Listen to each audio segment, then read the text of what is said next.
seminar we gonna have for the core technology series, right? Is that the name? Yeah. So today we're gonna briefly introduce the service provided by our core.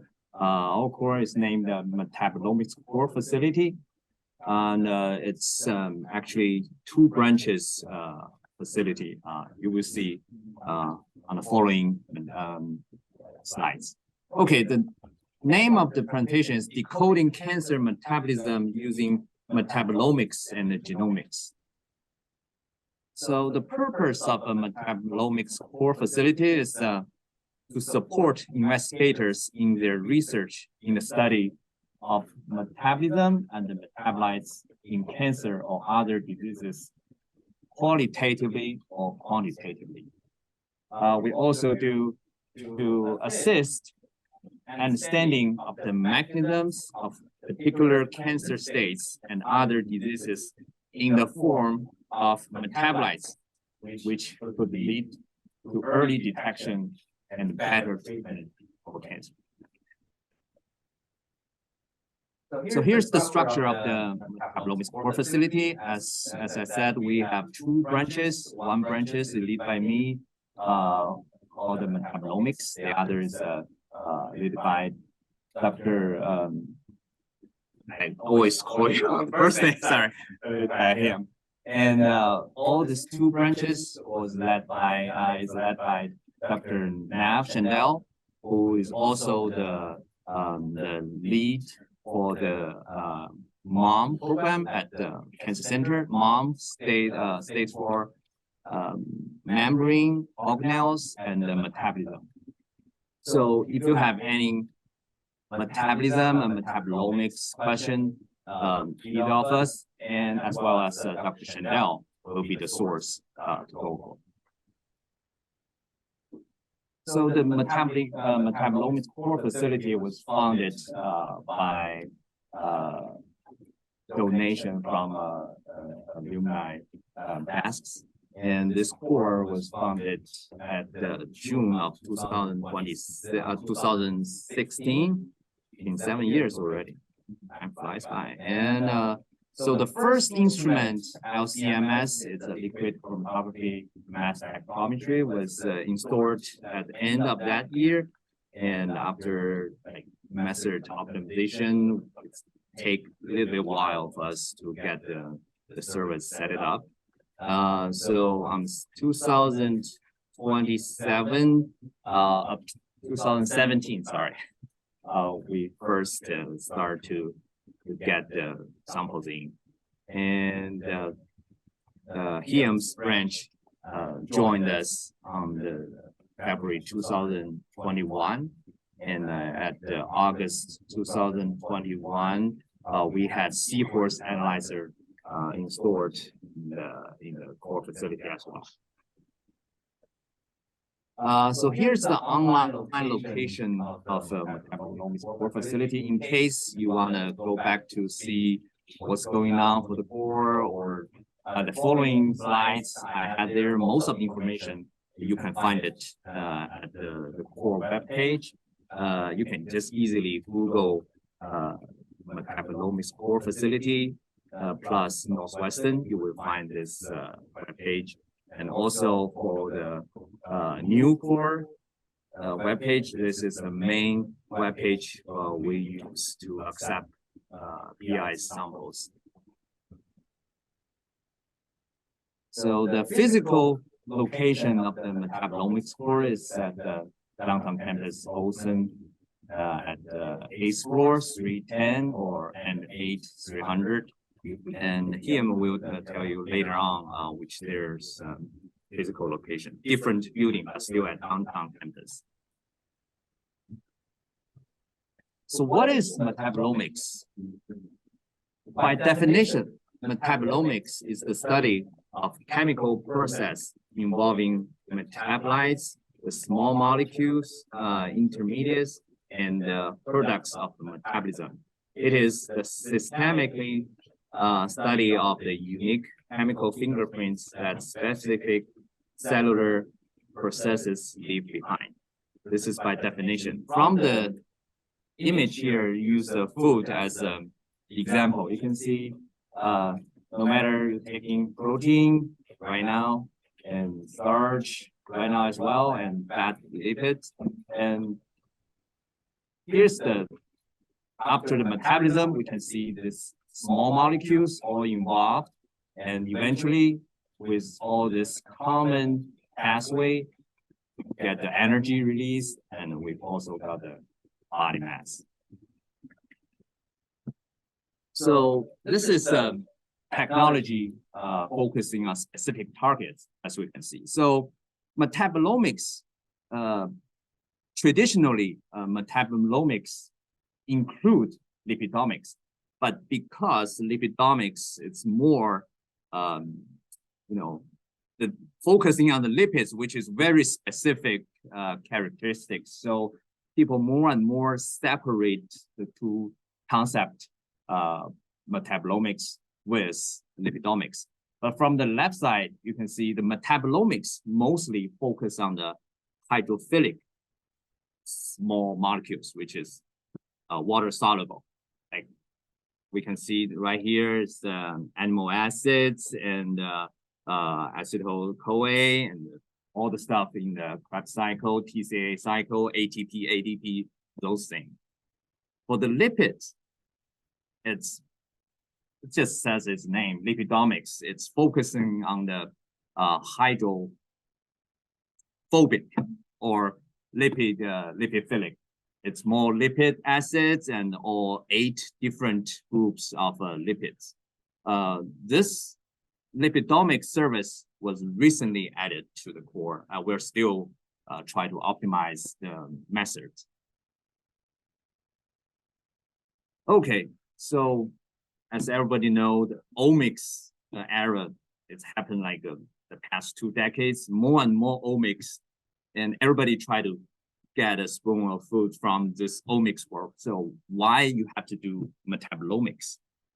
So this picture show you what's the edge of the metabolomics. So for genomics, you have 40K genes to focus on. For transcriptomics, like more. Proteomics, even more. But for metabolomics, as we emphasized in the beginning, we are looking for small molecules. So small molecules which can have a great metabolomics or would say biological effect. There's only about 3,000 metabolites, which much help you like shrink the target's pool by a lot. And this is like it's a great chance for you to dissect the signal or dissect the data from a huge body of data.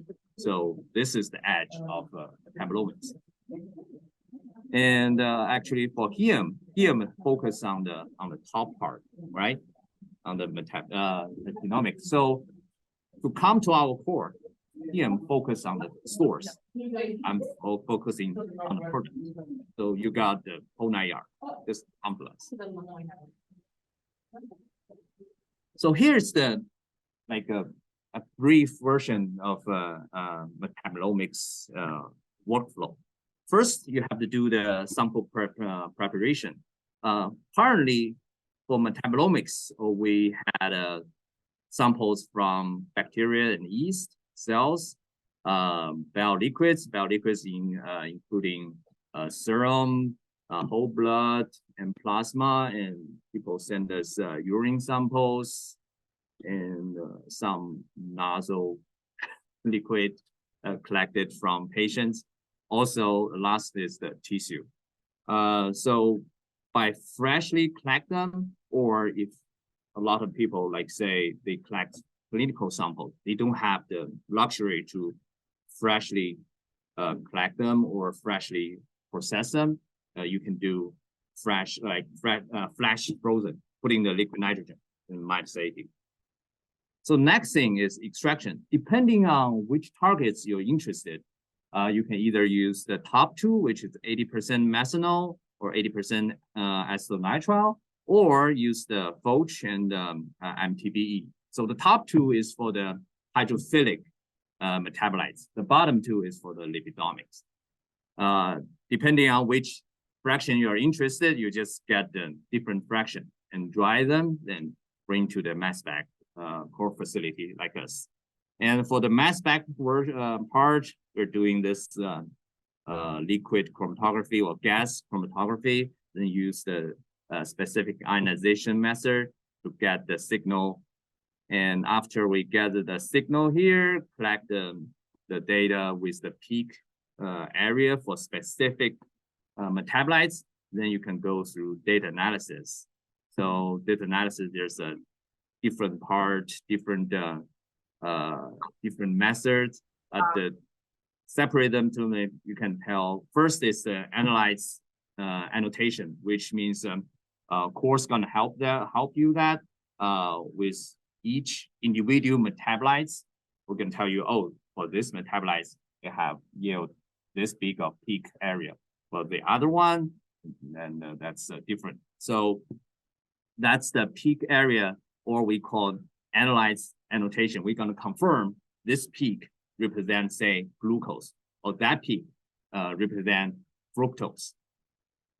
Next one is data normalization. This is a very big part for the metabolomics data.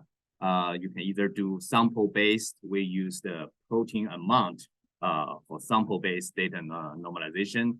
We also use the data-based, which is TIC. TIC stands for total ion count. It's kind of like the housekeeping gene for Western or whatever. There's just to do a database normalization. So the next part, it's totally rely on the user yourself, because once we give you the data, you can do whatever the fancy statistics you want, or you can generate whatever a volcano blast or this heat map to make your publication and make your research more like colorful. Okay, so as we can see from here, the major instrument we're going to use is mass spec.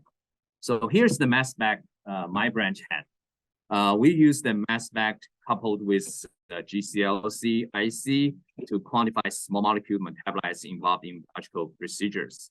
On the left is the thermal ultimate 3000 coupled with Q executive. It is a high resolution Orbitrap mass spec. And on this one, on the left side, it's you will see for most of the service we provided is on this one. Most of service, I mean, the qualitatively, or we call it semi-quantitative. On the right side is the thermal vanquish TSQ. It's a high-speed triple quad mass spec. It's a workhorse, but it doesn't have the high resolution as the left one. However, once you pin down the metabolites you're interested in, the right side instrument gonna help you better quantify, I mean, absolute quantify your metabolites of interest. Okay, so the types of the metabolomic service, I separate them into three. The first one is untargeted. We call it profiling. So for this service is mostly for the researchers do not know what metabolites could play roles during biological or pharmaceutical changes. So you just want to try something like, say, whether the knockout or knockdown of some gene gonna change some metabolism in yourself. Go ahead, use this method, use this service, bring your sample to us. We will just analyze the data and run your sample, analyze data. Data is analyzed against the preset metabolites list, which contains common metabolites. Or in the other way, if you're interested in lipids, we're gonna have this in the future. We're gonna have this lipidomics profiling service available as well. So for this untargeted profiling, you're gonna receive the semi-quantitative data for comparison between samples, and which can give you a big picture of the metabolites changes. So after like say, after several batches of untargeted profiling, you figured out, oh, my interest in the TCA cycle. I don't need all those other like lipids or like glucose, something like that. I just want to see the exactly player in the TCA cycle. Then you can switch here to the targeted service. So target service is for researchers already pinned down metabolites and pathways of interest, and methods are optimized to targetedly detect and analyze metabolites of your interest. This can be done semi-quantitatively or absolute quantitatively. So absolute quantitatively means you got a data with a unit on it, say glucose, microgram per microliter or whatever. But for the first one, untargeted profiling, you just got a semi-quantitatively, which you compare your sample, group 1 have higher glucose, or group 2 have a lower glucose, something like that. You don't have like actual unit with the concentration or amount there. The last one is also untargeted, but this is like, we call it true untargeted. It's more like a discovery mode.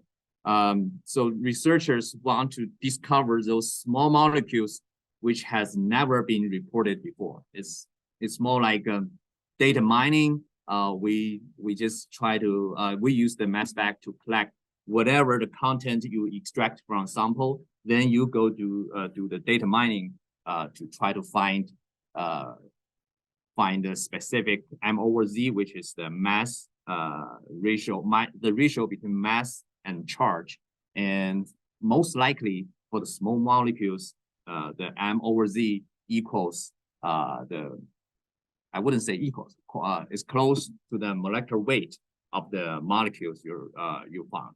So try to match this molecular weight with all the published data or database. You will find out, oh, this is probably a new antibiotics. I can just go deeper to try to find whether it have some other like better antibiotic effects. Okay, so now we go to detail for the service profiling. So first profiling, we call it the hydrophilic metabolite profiling. It's a comprehensive hydrophilic panel. So this is a semi-quantification of 250 plus and still growing. This common metabolites, including amino acids, nucleotides, and nucleobase, nucleoside species, TCA cycle, glycolysis, pyrimidine, cofactor metabolites, WG, and you name it, the whole 9 yards for most of the common metabolism pathway. Second is the lipid profiling. As I mentioned before, we are doing our best to try to get this method set up. So the semi-quantification of common lipids, including fatty acids, glycerol lipids, so all the 9 groups of lipids will have the most common common research or like discovered lipids included in the target list. So the service of target service here is just a semi-quantitatively or absolute quantitatively determining metabolites on a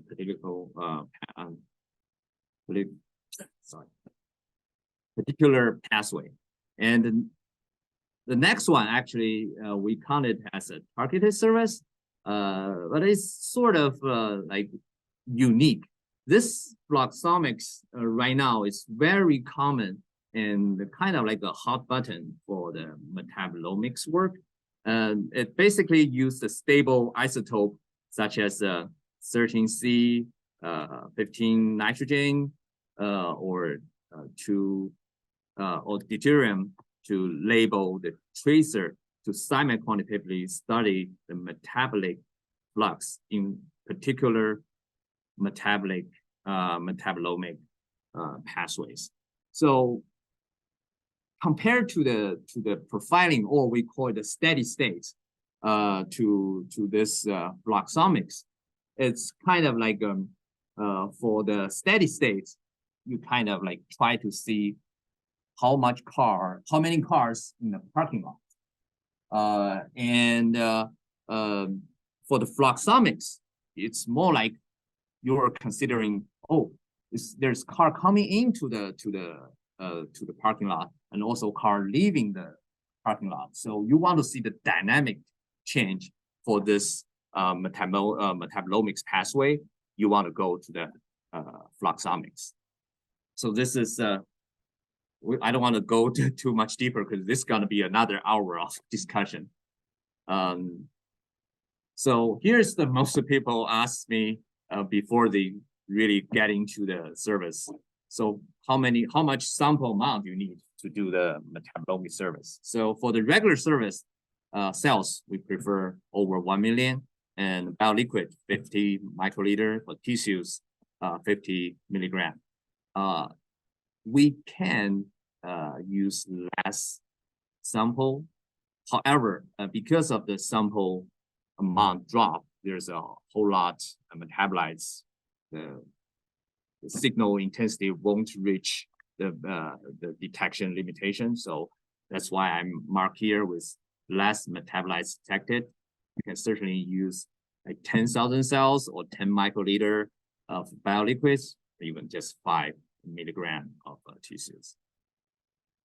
So here's the supplemental service we're going to provide. We will help you to develop method and consult you with specific metabolites of your interest. We're going to help you to figure out what's the best way to extract your metabolites and what's the best way to analyze them. We also help on sample prep, data analysis, data storage for sure. Let's freeze again. All right, there we go. Here's the example of results you're gonna see. Before I only now you can see the real thing. So sample 1, 2, 3 triplicate for group 1, sample 4, 5, 6 is a triplicate for group 2. And with the individual metabolites on left, you will see the peak area. The peak area actually kind of like intensity.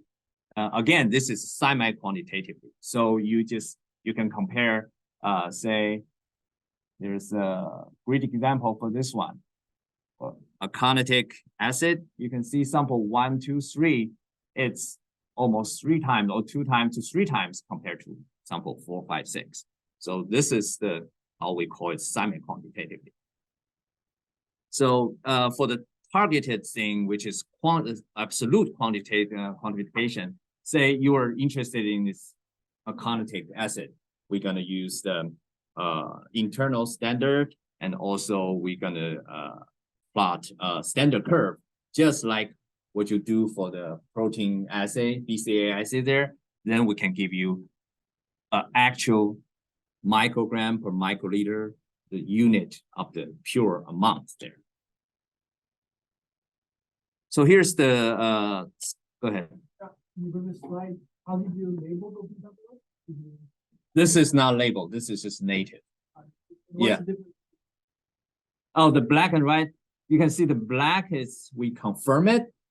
And on the right, on the red part, we confirm it as well, but you can tell the red is all 2 or 3 metabolites because they're just we have to focus, like we use the shortest time and try to use the best separation method to get as many important metabolites as possible. But it's not like we're gonna separate everything. It's just physically cannot do it. Sometimes you have to do like an hour or 2 hours gradient, LC gradient to separate them. And sometimes they just cannot be separated because the structure is just too close.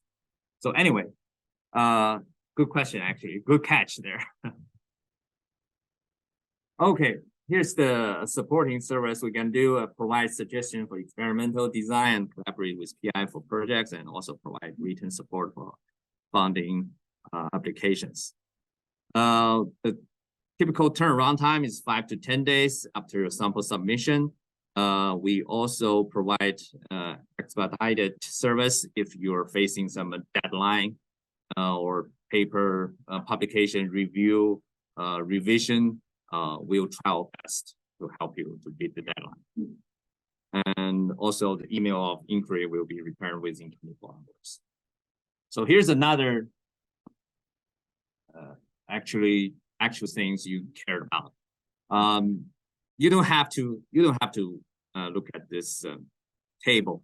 The most key part is here. Fee for service around 80 to 100 per sample. So if you try to do it, that's the ballpark.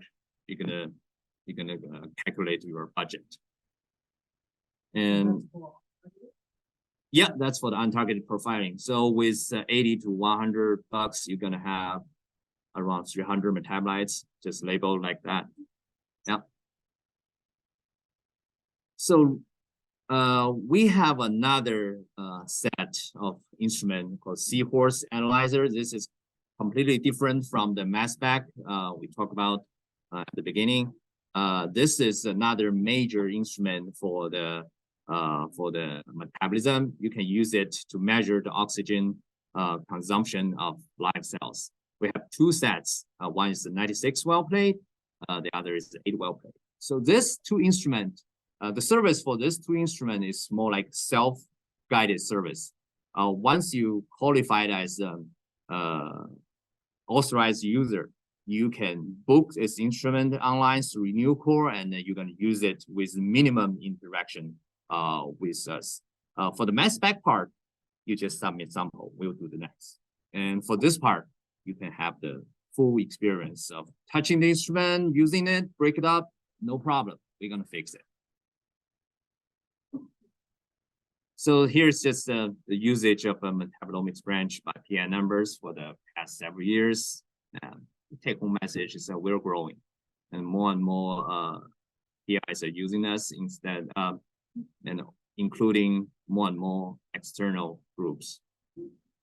So here's the recent publications course have involved for the metabolomics branch, and you can find this from our core webpage, and most of them are from Northwestern University, and there are also some from UNC and UT Southwest.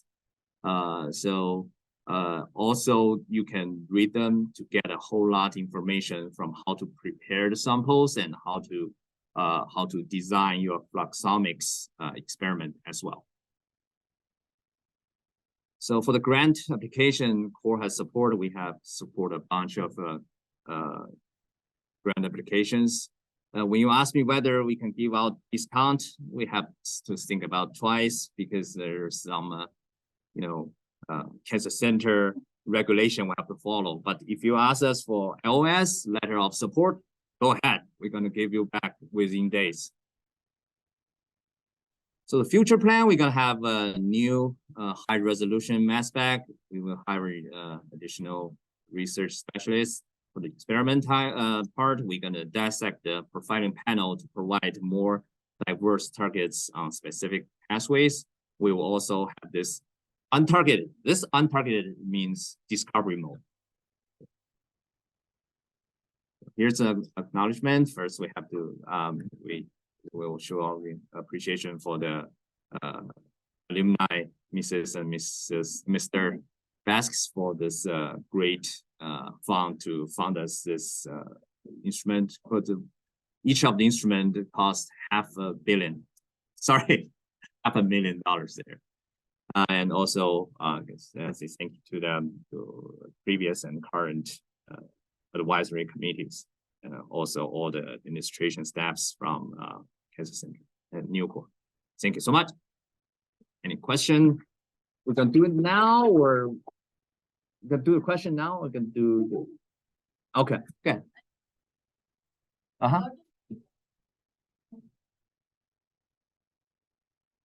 Well, we're getting the standard purchase right now. Once the purchase finished, I would say, depending on whether they have them in stock, after the pandemic, a lot of things they don't have it in stock. I have some standard orders 3 months. They're still trying to get it. Previously, there's just a 1 week delay. But right now, I think to answer your question straight, within the next 3 to 4 months, yeah, I think we're rather big. Actually, the lady just sit beside you, Dr. Zhang. She is a visiting scholar for our core, and she will be responsible, and she's gonna use her expertise to get this economics method set it up. Yeah. Mm-hmm. Any other question? All right. Thank you.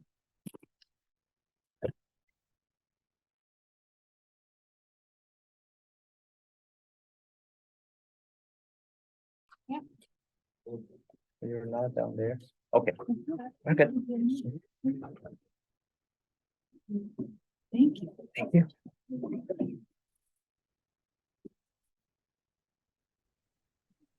So what I was saying is that with single cell, we can capture this heterogeneity on different cell types and different transcripts in individual cells.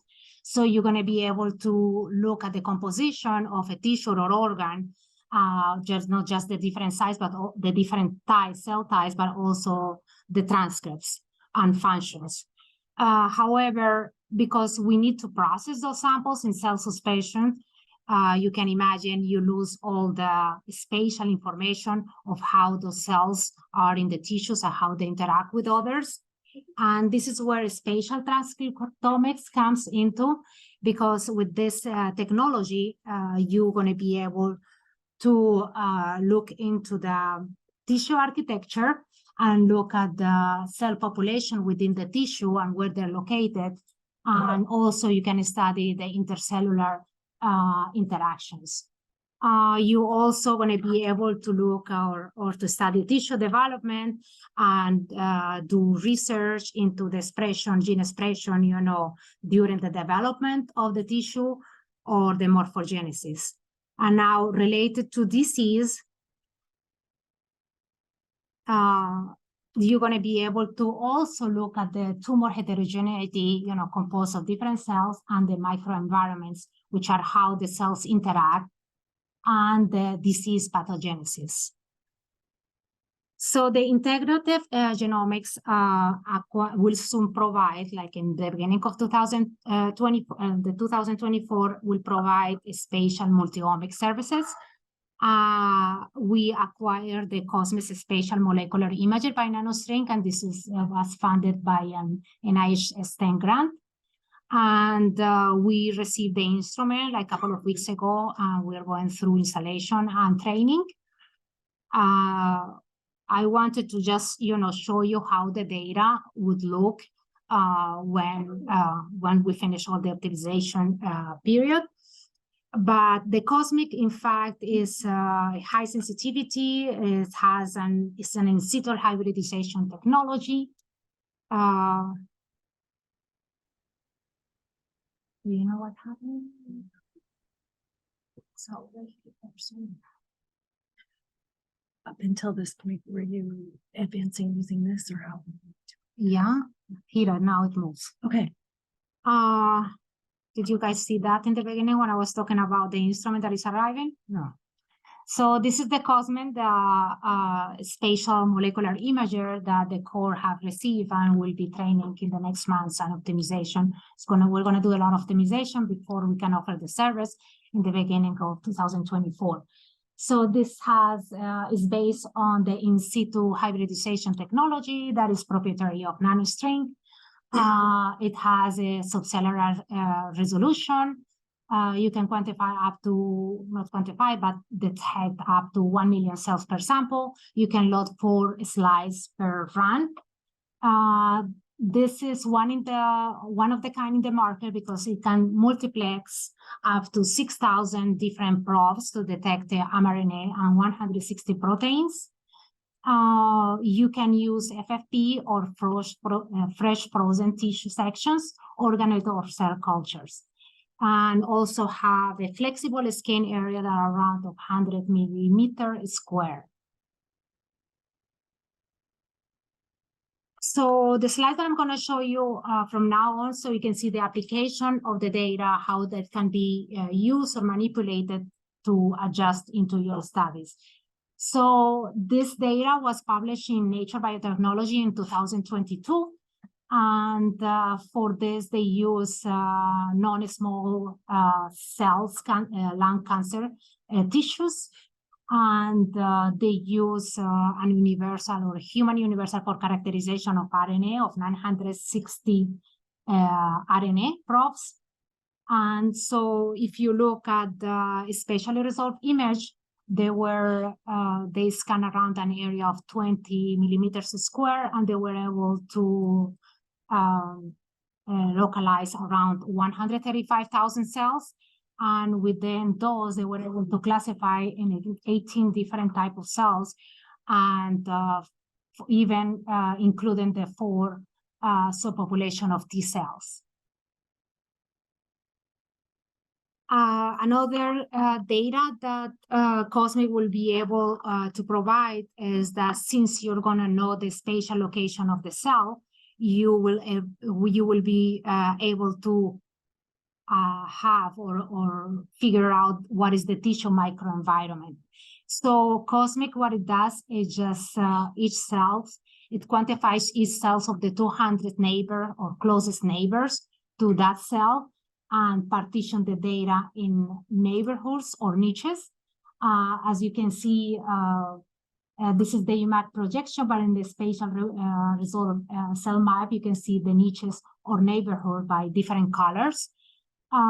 So you will be able to look into what niches are present or are specific of each tissue, compare, or some niches are shared by different tissues, depending on. You will also be able to look into the in-depth characterization of the tumor microenvironment. You're going to be able to see the abundance of a cell type per tissue, or the abundance of each niche or neighborhood per tissue. There is another parameter, which is the invasiveness of each cell type within each tumor. And for that, they will look into the cell, how they score it. They score the more frequent tumor cells that are closest to their 100 neighbors. So they count as a density. So for example, if you look into it, for macrophages, the density score is lower compared to the mast cells. So that means that mast cells are in turn by tumor cells more than macrophages. Besides looking into differential expression of those 960 genes across all the niches, you will be able to look at the gene expression of a certain type of cell that you look into it, and whatever gene. For example, this is an example of SPP1 in macrophages, and they found that macrophages that are in the internal part of the tumor have express higher amounts of SPP1, because this is a marker associated with metastasis in macrophages. And this was compared to areas where immune cells reach.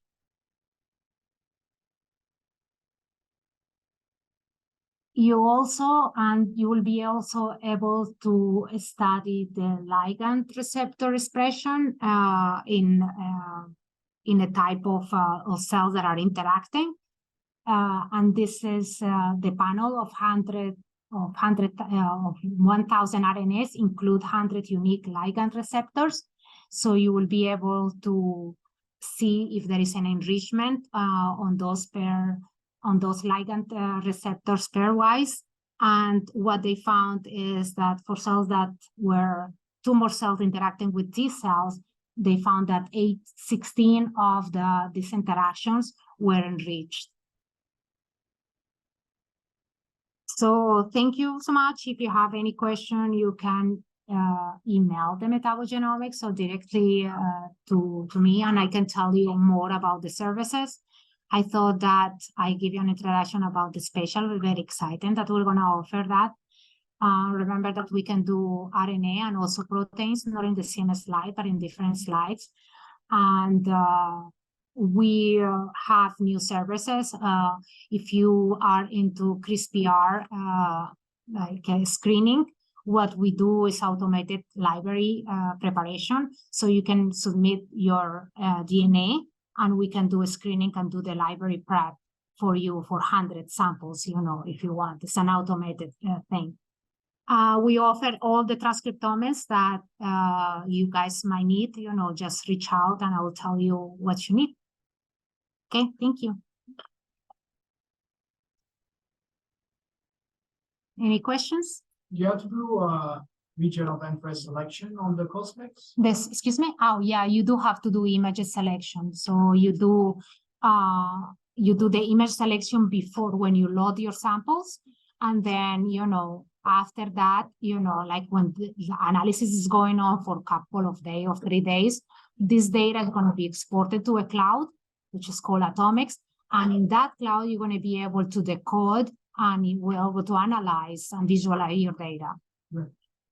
I mean, it sounds like this, but we're going to see, when it comes to real, how fast it's going to be the data moving and how, useful it's going to be the analysis. We're also hiring a data scientist so it can manage all this bioinformatic part and create our, we want to create our own pipeline instead of the pipeline that comes with NanoString, so it can offer to all our customers, service of analysis as well. Yeah, thank you. Yes. So for the spatial omics, for that, how about can we use the old sample, like the 10 years old? Yes. Biopsy, small. Yes. So those are paraffinaized, the FFP. Yes, those are the major, this is like a big advantage that you're going to be able to use samples that you store forever. Yes. Okay. Yeah. So I didn't explain in the part, but the cosmic, how is the workflow very fast, in day 0, what you do, they paraffinize and also you fix and you permeabilize the tissue. Then in the next day, you hybridize the probes and you just, and also you use morphology markers so they can, visualize where the edge go. And then on the 3rd day, you load the flow cell and then you analyze them. Usually, it depends on the number of genes. You can do custom genes, like 100 genes, if you don't want to run the universal RNA 1,000 genes. So depending on the number of genes, your run is going to be longer or shorter. And also it's going to be cheaper also, normally. But yes, you can use that and you can use frozen. So whenever it's going to be the time when we're going to start offering, we're going to send like a guidance. How is it? Because I would like the day that you submit your samples, your slides, we would like to start. We cannot store those slides to process later because that is not really good. When you process your cuts, you have like tissue sections that are old. You're going to make the cut at 5 microns, whatever is the thickness. I will give you all the specifications and you bring that slide in the afternoon to us so we can do the first steps and leave it in the oven overnight before the hybridization. Yeah, it has to be, coordinated. Sometimes, it can be, okay, I want to submit 1 slide, but you want to submit another slide because you can put up to 4. And it's better because, those kits, usually you can run or 2 or 4. You cannot just load 1 slide and run it because, it's a waste of reagents. Mm-hmm. Any other questions?